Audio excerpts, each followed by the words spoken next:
Welcome to our channel. Today we how to verify Kubernetes secrets with kubectl and RBAC step by step clearly. To verify Kubernetes secrets using kubectl and RBAC, start by opening your terminal. Ensure you have access to your Kubernetes cluster and that kubectl is installed. Authenticate to your cluster by running kubectl config. Use your context name. List the available namespaces to locate where your secrets might reside by executing kubectl get namespaces. Choose the appropriate namespace where your secrets are created. To view the secrets in that namespace, run kubectl get secrets in your namespace. Identify the secret you want to verify from the list. Next, retrieve the details of that specific secret using the command kubectl describe secret your secret name in your namespace. Examine the output for key details, including the type of secret and any associated data. If you need to decode a specific secret value, use the command kubectl get secret your secret name in your namespace ojohnpath equals .data. This command retrieves the encoded value for the specified key.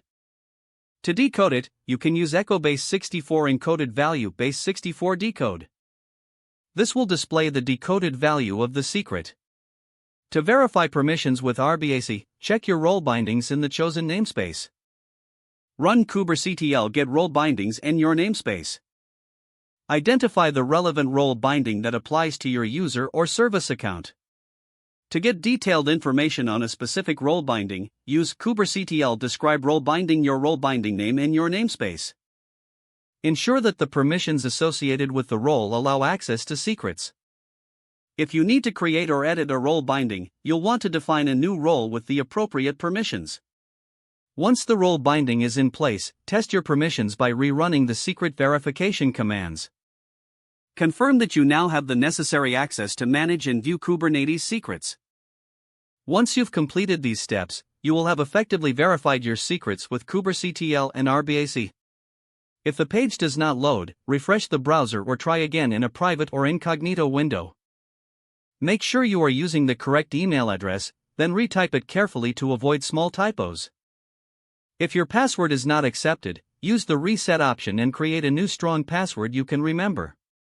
Check your spam folder for verification or security emails, then complete any requested confirmation steps. Enable two-factor authentication if available to improve account security and reduce unauthorized access risk.